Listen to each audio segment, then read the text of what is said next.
Welcome into another episode of Locked On Phillies. In today's episode, we're looking at the top free agents available or still available in the free agent class of 2025, and we'll break down whether or not the Phillies should be interested.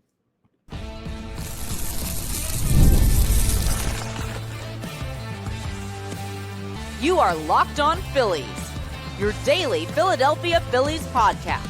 Part of the Locked On Podcast Network, your team every day. Yes, this is Locked On Phillies. I'm your host, Connor Thomas. Thank you so much for joining us today. We come to you as part of the Locked On Podcast Network, your team every day. You might know me from some of my other work in the sports talk space. I've been on Sports Talk Radio here in Philadelphia on 97.5, The Fanatic, for 5 years now. I've been a credentialed Philadelphia Phillies media member for 3 seasons, and this is my 3rd year as the host of Locked On Phillies. Please make sure that if you're listening to this in podcast form, you're rating and reviewing. If you're checking us out on YouTube, you're hitting that subscribe button.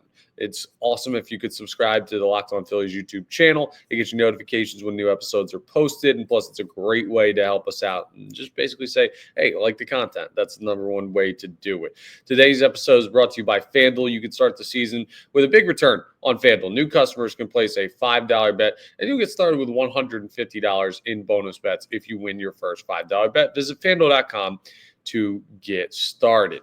So we're going to turn our attention now. We did all of our player evaluations and coach evaluations, and we evaluated everybody under the sun from the 2024 Philadelphia Phillies.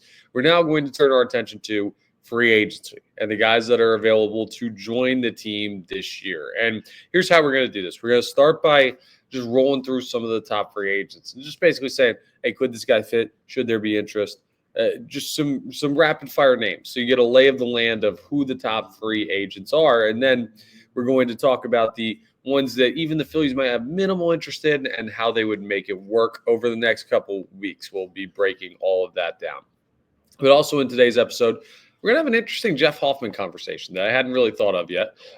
Could he fit in a different way here with the Philadelphia Phillies? And there's this weird MLB rule change rumor that's floating around out there that is absolutely never going to happen, but it'll be a fun discussion. It's the middle of the offseason, so why not? So we'll talk about all of that stuff as we go through today's episode, but let's start with the top free agents available in the Major League Baseball offseason. And obviously at the top is Juan Soto. Now, I'm a little annoyed because the Phillies are reportedly already out on Juan Soto, according to the last thing we heard from Bob Nightingale.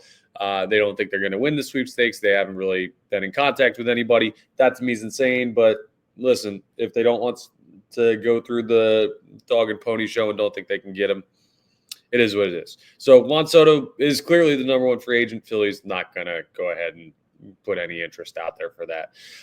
Corbin Burns is also a free agent, pitched in Baltimore. You know him from Milwaukee as well.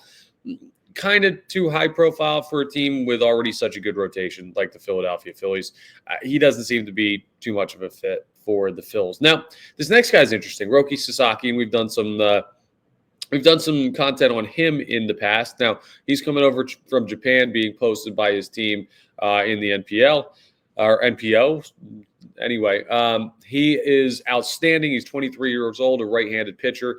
He would be on a minor league deal, too, because he hasn't cleared enough service time in a foreign professional league. So you don't have to pay him a crazy amount of money. It's more, well, where does he pick? But he's a guy the Phillies absolutely should be interested in. He's a guy that we're going to 100% do an episode on, like how he would fit. Next on this list, because this is a little bit of an older list, is Blake Snell, who's already signed with the Los Angeles Dodgers. Then we get down here, and I'm reading through the MLB.com top 25 free agents list. That's just how we're going through this. They do a great job of compiling everything. But Alex Bregman is the next name up, and this is the guy the Philadelphia Phillies have the most interest in, the most reported interest in. This is the guy that the Philadelphia Phillies want because they're still heavily shopping starting third baseman in the All-Star game from this past year, Alec Bohm. They want to move Alec for Alex, and not so much a trade because Bregman is a free agent. But if they trade Alec Bohm, Alex Bregman is the top free agent available. Now, there was this notification I got today about Nolan Arenado could be traded from the St. Louis Cardinals. So that's something to keep an eye on. But Nolan Arenado has not had good seasons recently. He's great defensively, but he hasn't really been great offensively over there for him. Bregman, definitive interest. We're going to do an episode on Bregman, of course. Max Fried is the next guy listed, left-handed pitcher. We know him from his time in Atlanta very, very well. All-star caliber guy. Wants to go back to California, apparently. He's looking for teams like the Padres out there. Like, I think that Max Fried is going to be a guy that the Philadelphia Phillies don't really show interest in, just because they don't really need like a premier starting pitcher added. The price is going to be a little bit too much. Here's another guy that's been linked to the Philadelphia Phillies, Anthony Santander. Santander played outfield for the Baltimore Orioles last year, and he had an unbelievable year. 44 bombs, 102 RBIs. Like, that's monstrous. And he got overshadowed by guys like Aaron Judge in the American League and Juan Soto, who we already talked about. But he's a valuable player, especially considering Citizens Bank Park should allow him to continue to promote those power numbers. And the Phillies need outfield. So he's a guy that we're going to be looking at. That could be a sneaky star ad. Pete Alonso is a free agent now. We know him from his time with the Mets, and we know how much of an impact he made during that postseason run for the Mets. So when you saw that, you thought, well, Pete is having big moments that will probably get him paid, but the Phillies don't really have a way to make first base work. Sure, they could put him at first base, but then where does Harper play? Harper could play outfield, but then you'd have to clear up a spot in the outfield, or he could DH, but Kyle Schwarber's there, and it just doesn't seem to make sense to bring in a guy to play first base for this team. As much as Pete Alonso would be, and I don't like him as a player because he was a Met and he annoys me, but like his game would very much translate to Citizens Bank Park, but he's also not all that consistent anymore. I don't see that as a fit, nor do I see Willy Adames as a fit, who's the next guy on here. Play shortstop, your middle infield's set. That's as simple as that's concerned. Jack Flaherty is an interesting name as a guy that could be a high-level replacement in the rotation for the Philadelphia Phillies if they're looking at completely like maxing out what they can do in the rotation. I don't see it as likely, but we'll go ahead and have a discussion about him.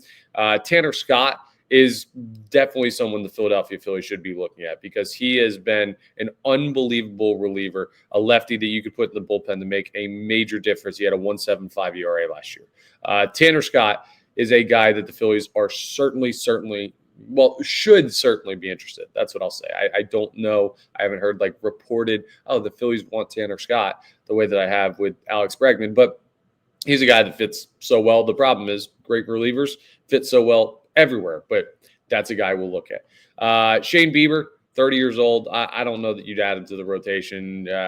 He's going to be like he underwent Tommy John surgery. He's not ready yet. So that doesn't really make sense to add him. Christian Walker's on here. He's a first baseman. Again, doesn't really fit because the same thing as the Pete Alonso thing. Nate Eovaldi, interesting. Could be one of those fifth starter, like max out type of guys, but I don't know that I see the Phillies going for like top level pitchers, starters in this free agent class outside of Roki Sasaki because he wouldn't cost you all that much. Teoscar Hernandez is an interesting one. Now, he's most likely going to go back to the Dodgers, I feel like, but he's another very similar to Anthony Santander in the quality of outfielder you could get. Now, Santander had the better season, but Teoscar Hernandez helped his team win the World Series out there in LA. He could fit with the Philadelphia Phillies. Michael Wacha, not really what you're looking for if you're the Philadelphia Phillies, a 33-year-old starter. Nah, I'm going to pass on that one. Ha-Seong Kim, shortstop, doesn't fit.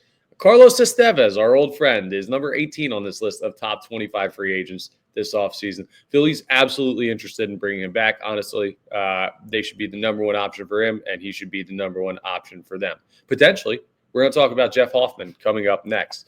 But Estevez is a guy that was really good when he came here via the trade deadline, and he's a guy that the Phillies should do everything they can to bring back.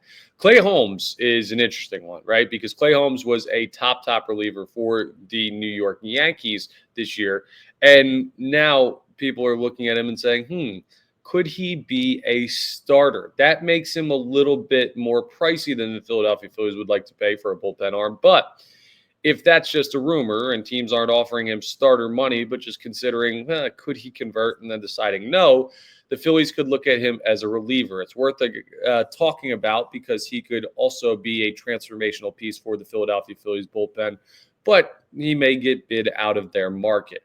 Yusei Kikuchi has already been signed. Gleyber Torres, second baseman, you don't really need any middle infield help, as we've been talking about. Tyler O'Neill's interesting. He's a guy that fits well with the Philadelphia Phillies. He was with the Red Sox. And he's, I don't know, is he okay? Yeah, he's a great defender. He doesn't really add all that much. He's got 31 home runs this past season, so he adds pop, but I don't know if he really fits the whole idea of like this total contact hitter that you're looking for here in Philadelphia. He feels like more of the same for the Phillies lineup that are looking to try and switch it up. But he's definitely a guy that the Philadelphia Phillies are going to show interest in because they need outfielders. So if you're a corner outfielder, the Phillies are looking. Or if you're any outfielder, the Phillies are looking. Sean Manaea, you're going to bring in a guy from the Mets that's going to be at the back end of the rotation. Didn't really work with Taijuan Walker. I don't want the Phillies to get obsessed with what Manaea did against them in the postseason. I'm not too interested in Sean Manaea. I don't think the Phillies are, nor Max Scherzer, who's next on this list, just too old. Jurickson Profar is a guy that I absolutely love who rounds out this list. I've wanted Profar on this team for a while. All-star last year, age 31, so he's a little bit older. But, man, he just 24 home runs, 85 RBIs. He just looks to be a guy that would fit really, really well in doing some things that the Philadelphia Phillies have had trouble with. They can contact, creating that pop when they need to, but not giving that up for strikeout. So those are the top 25 free agents available. And there's going to be some more guys as we get deeper into the barrel. But just as we look forward to the rest of December, there are a good number of guys on that list that the Philadelphia Phillies should have absolute interest in. So we're going to start breaking down who fits, who doesn't, who's likely, who's not, and how all of that works. And guys that I said, the Phillies could be interested in, or guys that I say the Phillies should and are, and they fit, or they seem like a good fit, we're going to give them all full episodes, or a good amount of episode as we move forward throughout this month. But coming up next, we're going to give some time to a guy that I basically wrote off as gone from the Philadelphia Phillies. And now maybe that doesn't seem as likely, or rather I should say him coming back doesn't seem as unlikely. We'll discuss as we continue today's episode of Locked On Phillies. Well, let's talk about FanDuel first, because you need to be ready to tackle the NFL action with FanDuel, America's #1 sportsbook. We're heading into week 14. What are you waiting for? Right now, new customers can bet $5 and get $150 in bonus bets if you win with FanDuel. The FanDuel Sportsbook app gives you everything you need to place live bets on the NFL all in one place. So when you get a hunch in the middle of the game, you can check out the latest stats, view live play-by-play, and so much more on the same exact page where you place your bets. Just visit FanDuel.com to join today. There's a lot of great NFL action going on. We got a bunch of stuff coming. It might be your fantasy football playoffs, which could mean you're out and you have no chance to make money and you're not focused on that anymore. Well, turn your attention to making money the easy way with FanDuel. You're just betting the games. You don't have to wait through an entire season to do it. And again, you'll get started with $150 in bonus bets if you win your first $5 bet. That's FanDuel.com. Never waste a hunch and make every moment more with FanDuel, an official sportsbook partner of the NFL. So this is kind of interesting here. So I am not, I don't know if my brain's not working this offseason, or, and some people might comment, your brain never works, Connor, you're always wrong. Hey, mean, uncalled for. I think I'm right a lot. And that's why I'm surprised that I didn't think about this and put it together, because we might have even done back-to-back episodes at some point this last month where we talked about Jeff Hoffman getting offers to be a starter, and that leading to starter money and the Philadelphia Phillies being priced out of his market because of that. He was a great reliever for the Philadelphia Phillies, but if someone else is going to pay him to be a starter, you're going to have to tip your cap and say, best of luck, Jeff. We're not paying you that amount of money to come over here and be a reliever. And then I think we did, like, maybe our very next episode was, do the Philadelphia Phillies actually need more help in the starting rotation than you think?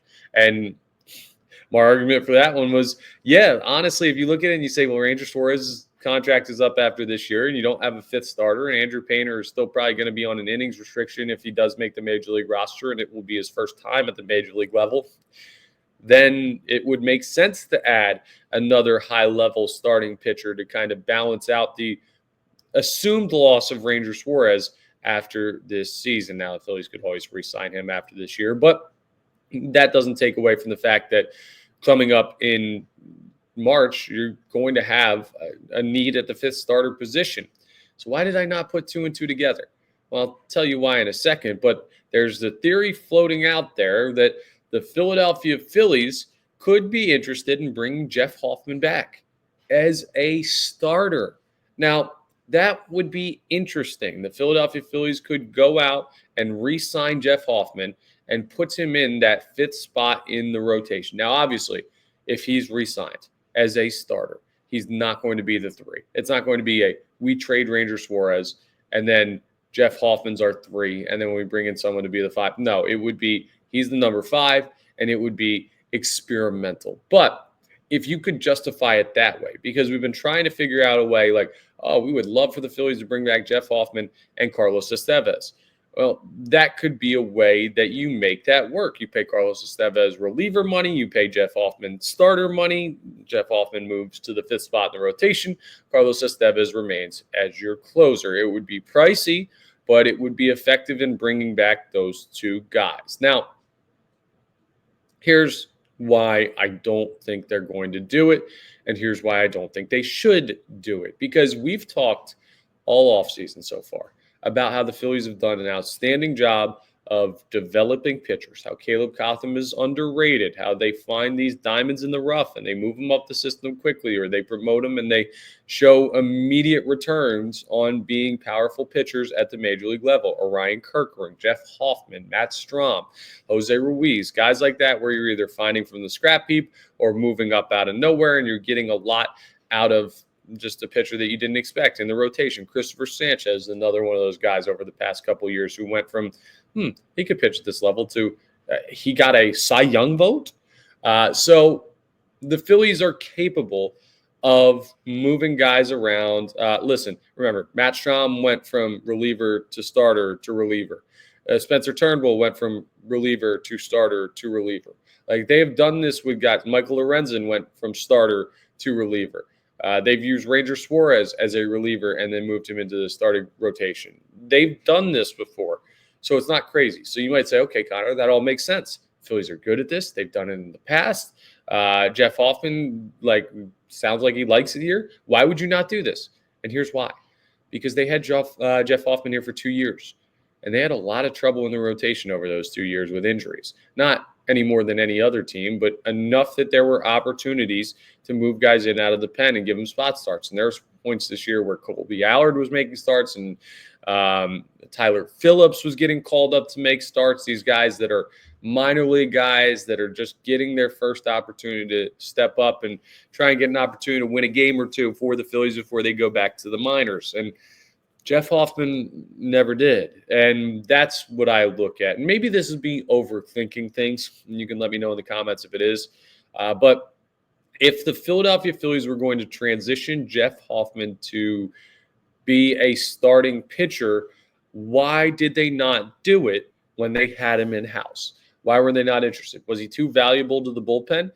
I guess that's an argument, but I'd argue that no matter how valuable someone is to the bullpen, when your fifth starter spot implodes the way it did this past year with Taijuan Walker, and you think a guy could be a starting pitcher, you might want to try that. The Phillies chose not to. They didn't give any even inkling that Jeff Hoffman was going to start a game for them. Like, they just did not ever treat him as like a potential future starter, as a swing guy. Like, that was not what the Philadelphia Phillies looked at him as. Now, maybe he was just a victim of his own success, where he was so good for the bullpen, they never even considered him as a starter. And now that they look at other teams doing it, they could. But I don't see it as likely that a team that had Jeff Hoffman here for multiple years and never considered starting him or moving him to be a starting pitcher, that they would now all of a sudden pay more than what they were paying to go ahead and take a flyer on if he can do it. And that's the other thing. It's a flyer. It's a gamble. right? Other teams that want Jeff Hoffman to be a starter, they're guessing.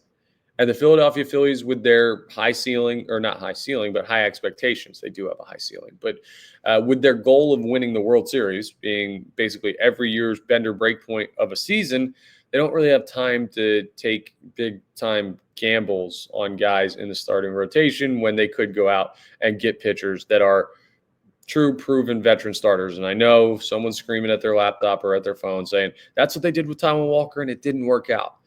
Just because it didn't work out with Taijuan Walker doesn't mean it was a bad strategy to go ahead and add a guy like that. Taijuan Walker just happened to completely fall off a cliff. And Jeff Hoffman could be great as a starter. I just don't see the Phillies taking the chance. I don't see the Phillies paying the money. And if the Phillies didn't do it this time with the Jeff Hoffman in their organization, I don't understand why they would now all of a sudden go change and do it by spending a lot of money on him in free agency. Just doesn't seem to make too much sense to me. But hey, maybe I'm wrong. Let me know if you think it makes more sense than I do in the comments. Coming up next, you're also going to have to let me know if this makes more sense or not. There's been this weird MLB rule rumor that's been floating around that even Rob Manfred has talked about. It sounds kind of awesome and also terrible for the game and never going to happen, but hey, it's December, 3rd? Let's have a little fun with the wacky story out of baseball as we wrap up today's episode. Let's talk about Game Time first, though, because Game Time has a new feature called Game Time Picks that makes getting tickets for your favorite live events even easier. Concerts, comedy, theater, sports, everything you need tickets for, Game Time has it, and Game Time Picks filters out the fluff to show you only incredible deals on great seats, so you don't have to waste time searching through thousands of tickets. They've got a lot of different features, so it's not just the Game Time Picks, which are awesome, and they curate tickets to you to make it easier to save more. Like I was saying, sports, concerts, comedy, theater, all that great stuff. But they also have all-in pricing. So toggling that feature shows the total up front. No surprise fees at checkout makes it super easy to go ahead and see what you're going to pay. You get a panoramic view from your seat. So speaking of seeing, you know how you can see the event that you're going to. You have the lowest price guarantee, the Game Time guarantee, where they'll credit you 110% of the difference if you find seats in the same row and section for less. And your purchase is covered with the most flexible customer service policy in the ticketing industry. There is no better way to get tickets to the events that you want to go to than Game Time. So take the guesswork out of buying tickets with Game Time and download the Game Time app, create an account, and make sure you use code LOCKEDONMLB, and you'll get $20 off your first purchase. Terms apply. Again, create an account and redeem code LOCKEDONMLB for $20 off. Download Game Time today. What time is it? It's game time. All right, let's discuss this weird, wacky, golden at-bat rule change. If you've seen this, okay, cool. If you haven't, let me break down real quick where exactly this rumor comes from. So I was just randomly going through some baseball news that every once in a while I'll just like read up on a couple things, what's going on around baseball, not just the Phillies, but as the offseason progresses, stuff comes out from the commissioner's office, stuff comes out from different owners and different insiders around the sport. And this was super weird. So this is from Rob Manfred, right? This is not, some random Twitter account that nobody follows or just these rumors that I read on this forum somewhere on the internet. I don't even know if people use internet forums like that. I think we just call that social media these days. But no, like legitimately, there are quotes from the commissioner on this. Not that it's going to happen, but that there's been some buzz around a rule that they're terming the golden at-bat. Now, this doesn't seem likely to happen, but what it would be is broken down in its simplest form. Every team would get the opportunity over the course of a game to pick one at bat to say, we're going to bat somebody different here. And it's not like pinch hitting. No. So like, let's say the Phillies are at their 7 or 8 spot in their order and the bases are loaded and they're down 3. They're like, we need a grand slam here in the late innings. And Johan Rojas is due up. They could say, guess what? Never mind. Bryce Harper's hitting here. The New York Yankees could say, guess what? Never mind. Aaron Judge is hitting here. I mean, the Dodgers could say, well, I don't know why they would because as good as Shohei Ohtani is, Freddie Freeman was hitting home runs left and right. But they could pinch hit those guys or like golden at bat hit those guys once a game in any spot that they want. It's a celeb shot for baseball where you have a big moment, you put your best hitter at the plate. Or I didn't think about it this way, but someone I work with in radio this morning brought up like, what if a guy's seeing a pitcher really well and he goes yard off of him? Then you put him right back up there the next at bat and say, hey, buddy, try and get him out again. Like, there's so many weird quirks with this that would change the face of baseball forever. And my first reaction is, yeah, that's kind of sick. Like, if they were to put that in a video game, that would be awesome, because a video game is something low stakes that you do with your friends. For most of us, I know there's professional gamers out there or whatever. I'm not one of them. I stink at video games. But it would be cool if that was in MLB The Show. It would be cool if that was in some indie league like the Pecos League or something, where you went ahead and you instituted that for a year, or if they did it for like an all-star game somewhere. But it would not work for Major League Baseball. It just doesn't. It changes the game too much. It doesn't make sense. It's a whole nother level of strategy. It's too gimmicky. It's too hokey. Like, where, oh, guess what? You got Bryce Harper out, you got to face him again. Like, that's just not what baseball is. The great thing about baseball is it's an individual team sport. Everybody's got to hold up their end of the bargain. And if your time comes and goes, it doesn't matter how great of a hitter you are, you let your team down. Now, selfishly for the Phillies, I think they would benefit maybe the most of any team in Major League Baseball from that rule, not just because they have a bunch of guys that are bad matchups for dudes, but because they have weak spots in the outfield. And if you could give Bryce Harper another at-bat every game, like, that would be amazing. Or if you could give Trey Turner another at-bat every game, or if you could give Kyle Schwarber another at-bat every game, like, you have a bunch of guys that are true top-level hitters. And Bryce Harper is one of those, like, rise to the occasion guys. Like, putting Bryce Harper up in every walk-off situation, could you imagine how advantageous that would be for your baseball team? There are some other teams that could hold their weight with that, like the Dodgers and the Yankees and the teams that I've acknowledged already. But the Phillies would hugely benefit from this. There's no way that it ever happens in baseball, because it's just, again, it's not a realistic thing. And Rob Manfred said in this story that I was reading today that there had been some buzz from owners on it. Now, I think it's more, that's kind of a funny rule, and I don't see it as actually happening. This is more of the brainstorming of the middle of the offseason, where people want to talk baseball and there's nothing to talk about. So they say, what if we had a golden at bat rule? How cool would that be? And then everyone thinks about it for about 2 minutes and they say, nah, we're never going to do that. So I wouldn't be too worried if you're hearing this and absolutely hate the idea. Don't think that this is coming to baseball anytime soon. There are so many other things that baseball needs to figure out before they start changing the base principles of the sport. Like, I don't know, maybe using the balls and strikes challenge system from the minor leagues to make sure umpires are not completely screwing teams over by missing blatant calls. And we've seen it work quickly at the minor league level. Maybe figure that out. Maybe, I don't know, figure out umpiring in general, what calls are reviewable and what calls are not just balls and strikes, but if there are other calls over the course of the game that you can work out, because umpiring, I think, is at a really, really bad spot with the game. You can figure out a whole bunch of other stuff. The strikeouts and home runs curve as they continue to go up.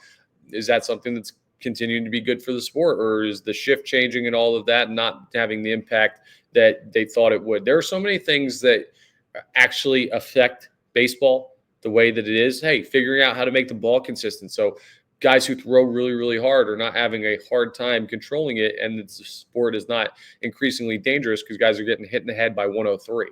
Like, there's a lot more that needs to get done before you put in these weird, like, funny, hey, wouldn't this be cool rules? Now, again, if they did it in the All-Star game, that'd be pretty sick. But it's not something that I see actually impacting the game of baseball anytime soon, or probably ever, because it just doesn't make sense. And it would really, really change. There'd be, like, if you think banning the shift, or you think players not being able to hit the ball the opposite way and hit for average anymore breaks the brains of people who have watched baseball over the years, this would absolutely cut the audience of baseball in like half.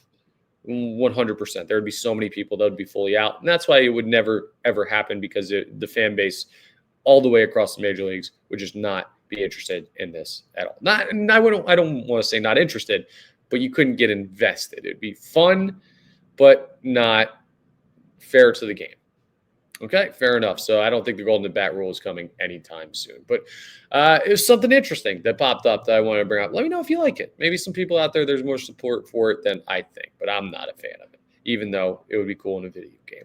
That's all for today's episode of Locked On Phillies. Thank you so much for joining us today. Once again, we're part of the Locked On Podcast Network, your team every day. Please make sure you're rating, reviewing, subscribing to the YouTube, all that great stuff. Get you notifications when new episodes are posted. It's free, easy, and it also helps us out here on Locked On Phillies. Tomorrow, we're going to start running through those free agents that the Philadelphia Phillies are supposed to have interest in, and we'll give you, starting with the latest update on Roki Sasaki coming out of Japan. So we'll discuss that tomorrow on our next episode. I will talk to you again on our next episode of Locked On Phillies.